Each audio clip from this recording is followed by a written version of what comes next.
Welcome to Weight Loss and Wellness for Real, the podcast where people like you get the practical solutions and support you need to permanently lose the physical and mental weight so you can feel better and live the life you want in the body and mind you want.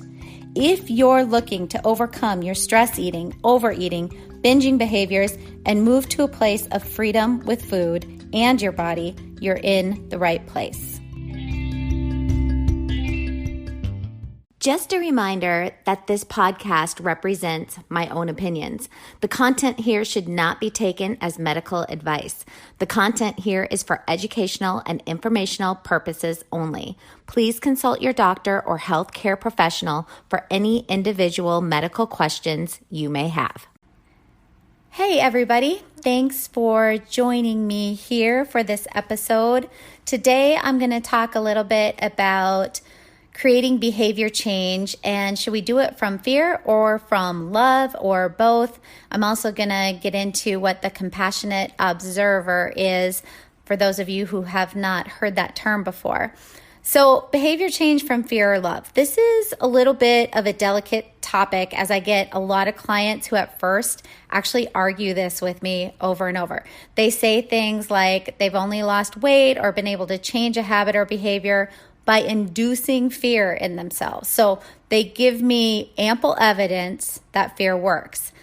So for example, when I tell myself I'm so fat and gross, or I tell myself no one will love you looking like this, so you better get to work, then I do it. These are the kinds of things I hear. It's like they need to be able to restrict in order to lose weight. I've actually done this too. You probably have as well, whether it's with weight loss or other things. But for many, many years, trying to lose a few pounds, trying to stop a disordered eating pattern, trying to react without raising my voice when there was conflict with my daughter.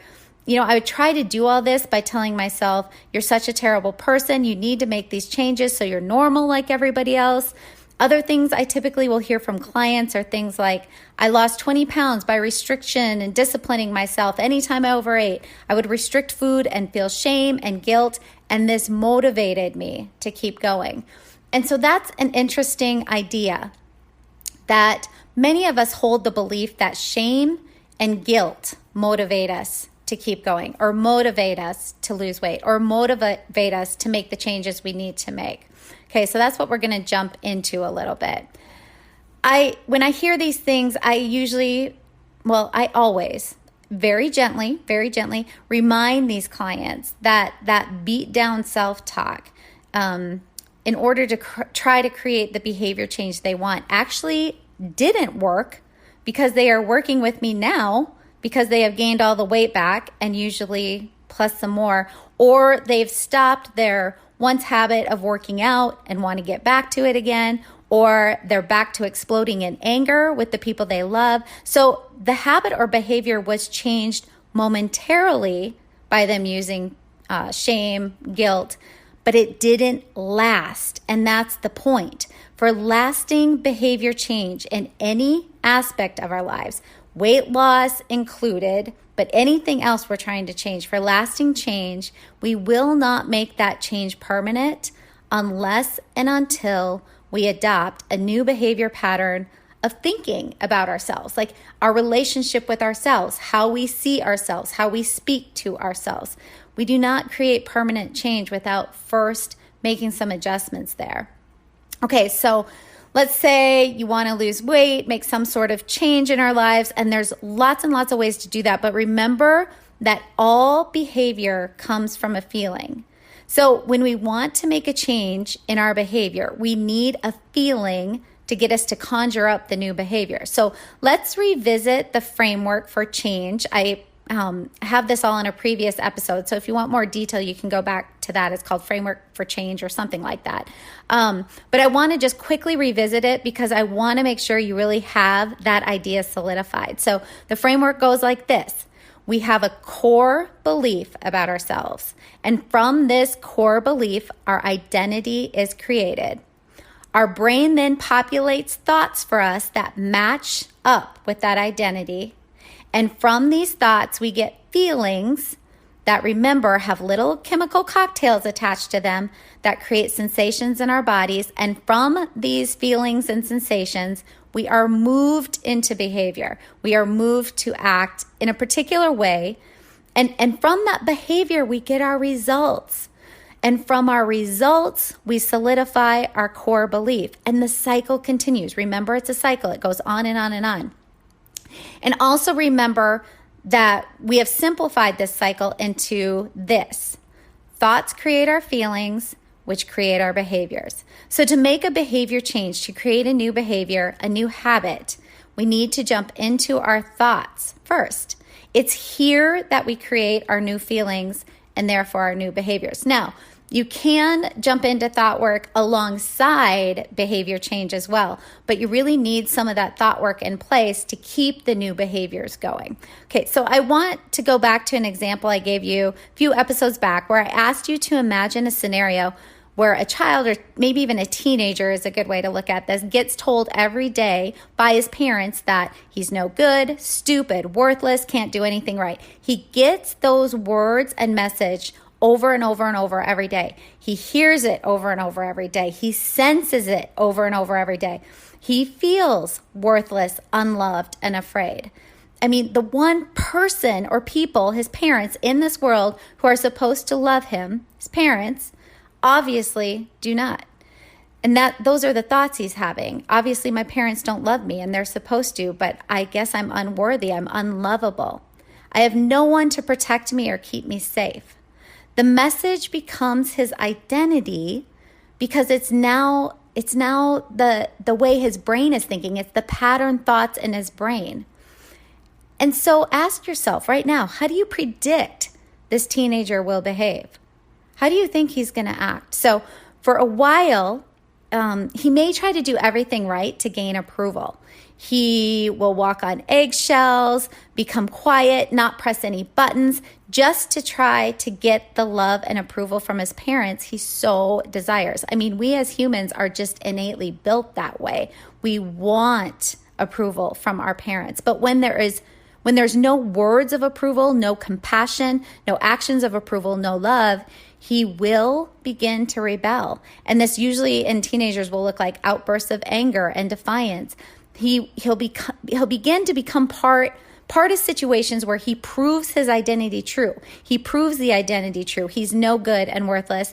And so we'll most likely get into things like substance abuse, breaking the law, really tough stuff like that. So harsh words and thoughts in ourselves create rebellion and defiance because we feel unloved, not protected, unsafe, and that we don't belong.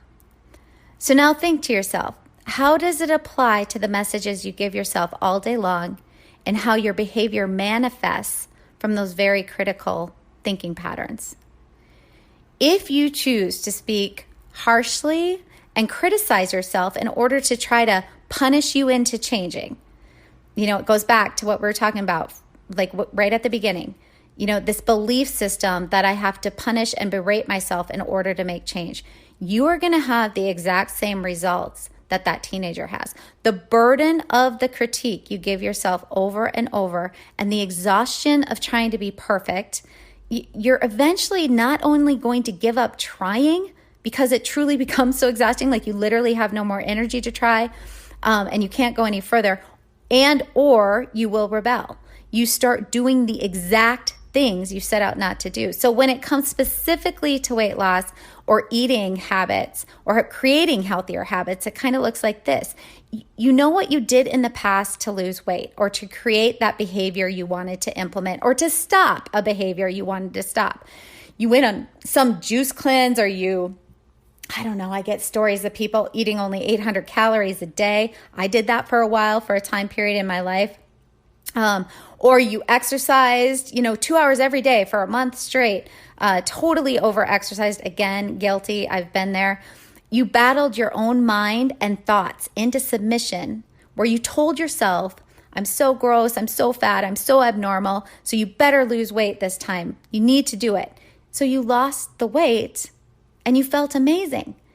And then over some time, or maybe even in one emotional situation, your behavior completely changed. Whether you are aware of it or not, thoughts began to populate that are not going to help you keep the weight off. Things like, well, we worked so hard and I'm so tired and I lost the weight, so I deserve to let loose a little bit. Okay, so now we see the little beginnings of some rebellion. And so you start to eat a bit more than you were, or you just totally rebel at one time and have a huge binge again, or you start engaging in your old, overeating or emotional eating behaviors just to try to find a little bit of relief again. And then the weight comes back on, and typically much quicker this time, and often even more than where you started off with. And so now you're back to where you started. You're beating yourself up again for having gained all the weight back. You failed. All you can remember is how that, and then typically what happens, you get into this frame of mind is all you can remember, is how that last diet really worked for me. You think back to, oh yeah, that restriction, the harshness, the beatdown, that worked because I lost the weight. But when clients come to me like that, I really try to gently remind them, you've forgotten how miserable you felt and how you became extremely exhausted with it all and how you felt you were always left out, and you forgot that you gained the weight back, but it didn't work because here you are trying to do it again. So the harshness of your self-talk, the restriction mentality, the behavior that came from that did not work because it didn't last. So if it didn't last, it didn't actually work. You're telling yourself the wrong story, an untrue story. You are right back to where you started. That diet did not work. And this is why telling ourselves the truth is so important. When we recognize that when we tell our false story, the story that we can change from harsh words and punishment, we perpetuate this cycle of change that absolutely does not last. And the ups and the downs and the yo-yo dieting, or the ups and the downs from any behavior change or habit we're trying to install or take away, the cycle of the ups and downs of that, it truly wipes us out. It's exhausting, takes all our energy, and it definitely does not allow for us to be living our greatest lives. We're so focused on trying to make that change. We can't begin to even plug into what our greatest lives could be about, our goals, our dreams, and actually living that out. So the way to break this cycle is through a very different way of talking to ourselves. Okay, one thing I want to add here, this really is not about telling ourselves all day long how we're so fabulous and amazing and I look amazing and, all these things when we don't actually believe that. Positive thinking is a great skill that can be learned, but for most of us, it's just way too much at the beginning. So this is more about making small thought changes, small little shifts to our thinking patterns that still feel okay to us, because those of us who have lived our entire lives berating and belittling ourselves definitely will not feel comfortable with encouraging and loving words to ourselves. So small little shifts out of the negative criticism we are always running in the background. And by the way, you guys, until you start really being aware, paying attention to your thinking, that metacognition, thinking about your thinking, I'm telling you, this stuff really does run in the background. You may not even know this is going on until you start to become aware of your thoughts. So anyway, these things in the background, things like I'm noticing I'm telling myself I'm a terrible person. That's just a habit thought from, it's a thought from my brain. It's a habit thought from my brain. It doesn't mean it's true. So again, shifting our thinking patterns into on-purpose thinking. Again, here's the example. Little shift. I notice I'm telling myself I'm a terrible person. That's just a habit thought from my brain. It does not mean it's true. Or something like this. I notice I'm thinking I'm so fat, but I'm working on it and figuring it out. So those are just small shifts to move more into neutral thinking. It doesn't have to be all that crazy, uncomfortable, positive thinking. Slow, small steps into neutral thinking a little bit at a time. This concept also, it doesn't mean that we're going to become what I would call the permissive parent to ourselves. So, okay, I'm going to go off on a little bit of a tangent here, but just hang with me for a second. I'll come back around, I promise. Okay, there are 4 types of parenting styles that we label in therapy or counseling. So there's authoritarian, authoritative. They sound alike, but they're very different. Authoritarian, authoritative, permissive, and uninvolved. So each style of parenting has a different approach to parenting. So just real quick and easy definitions of these. Authoritative are the parents I used in Authoritarian are the parents I used in the previous example. Strict, overbearing, harsh, judgmental. Okay, and then you have uninvolved parents where the style is simply what it says. These are parents who are just not involved in their children's lives. The permissive parent is the parent who sets rules but rarely follows through or enforces them. Usually there's no consequences given. And just remember, consequences for behaviors are given with the intention to teach and shape behavior, not to punish. There is a difference between giving consequences and punishing. Okay? Permissive parents think their child will learn best without interference from them, so they just hang back. Okay, and then finally, we have the authoritative parent. The authoritative parent is the one who puts a lot of effort into creating and maintaining, a really positive and loving relationship with their child. They explain the reasons behind their rules to their child. They enforce the rules and they give consequences when appropriate, but they always take their child's feelings into consideration. They validate their children's feelings, not trying to fix everything, while also making it very clear that the adults are ultimately in charge. So the authoritative parenting style sets rules and guidelines that are fair and clear because they love their child and want their child to succeed in all areas of their life. They emanate love and kindness and compassion for their children. Because of this type of parenting style, the child then feels safe and loved and moves into behavior patterns that create more of this, which means the child steps into a growth mindset. They have a core belief system of worthiness and that they have a life of purpose and meaning. They typically have healthy relationships. They're typically successful and mostly peaceful and happy humans. So take the examples from parenting styles and apply them to the relationship with yourself. How do you parent yourself? How do you talk to yourself? To create lasting change, you need to take the authoritative parenting style with yourself. So no authoritarian parenting. Remember, that's the harshness, the unloving parent. This creates rebellion and feelings of low self-worth. There would be no change in behavior with that kind of parenting. And you do not want the permissive parenting, the whole other side, where we allow ourselves anything and everything just because we feel like it and want it. So that's where you just let loose. Everything's go for it because I love myself so much. And so I'm not going to put any guidelines or restrictions on myself. No, that's not what this is about. And we also don't want to be the uninvolved parent to ourselves. This is pretty obvious. We need to be involved for change to take place. So we want to adopt the authoritative style, the loving, adult, involved, willing to set guidelines for ourselves with the love and attention of moving forward to our goals.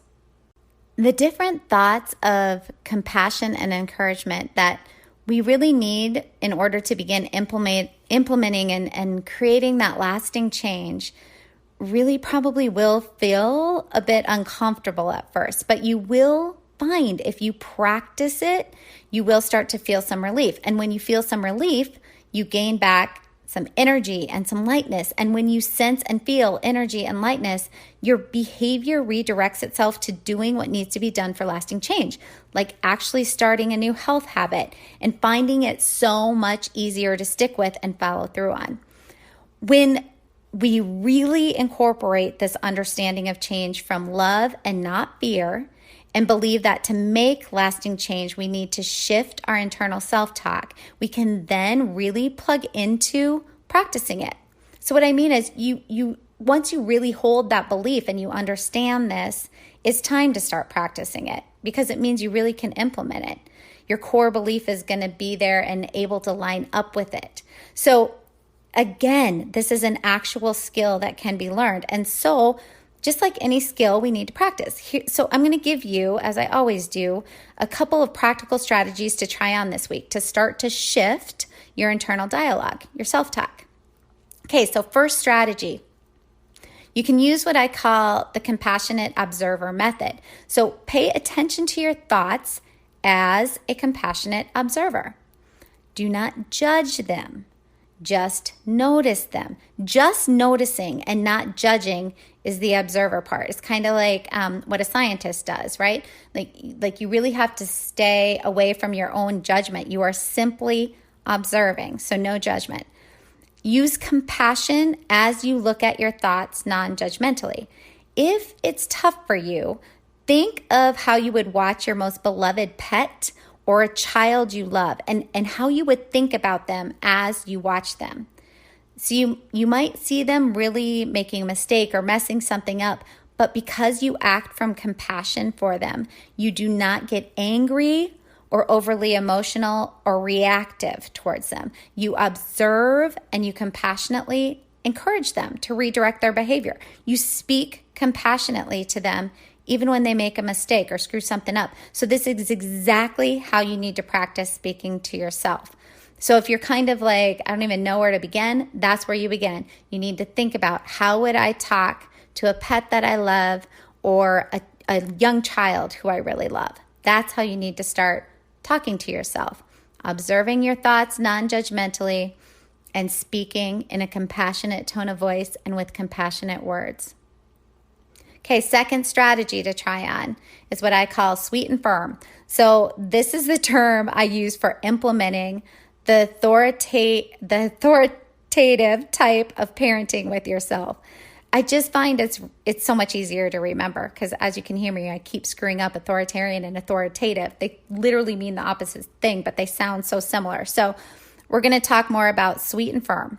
So if you are sweet and firm with yourself, you are compassionate, you are sweet, you are kind, and you are firm with yourself, just like a loving parent. You set behavior guidelines for yourself, whether these are with food, losing weight, maybe it's becoming a better employee or a better partner in a relationship. And when you step over these guidelines you have set for yourself, you gently, sweetly, and firmly redirect yourself. So it's not a mindset of permissiveness or authoritative speaking or words. It's about the sweetness and the firmness. So write these words down. Write down sweet and firm and put them in places you will see often throughout your day. Bathroom mirror is a good spot. Opening the fridge is a good spot. Pantry is a good spot. I have often sticky notes taped to the dashboard of my car.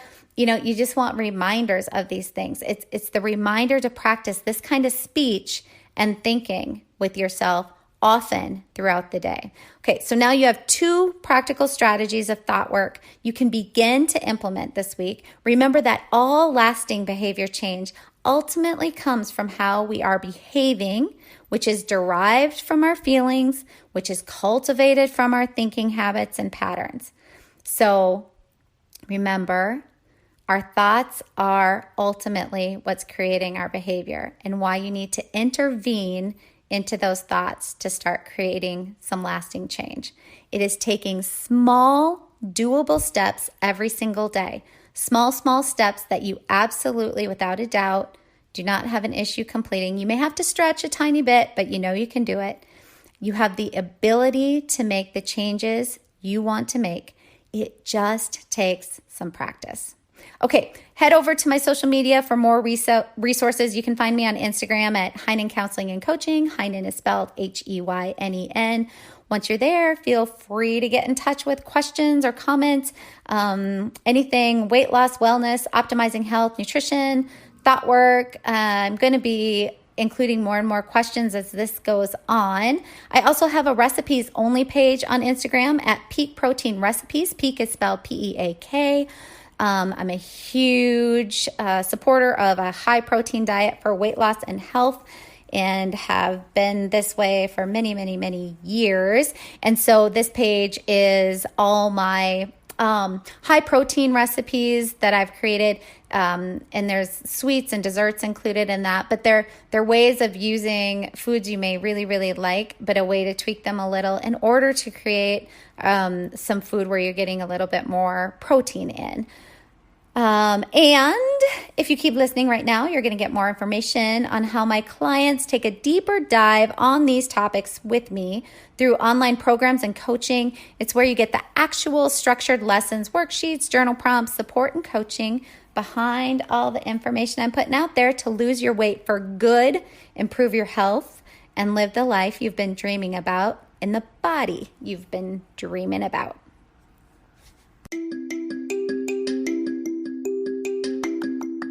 Did you know you can find a lot more help from me on my website? Go to heatherheynen.com. Heynen is spelled Heynen,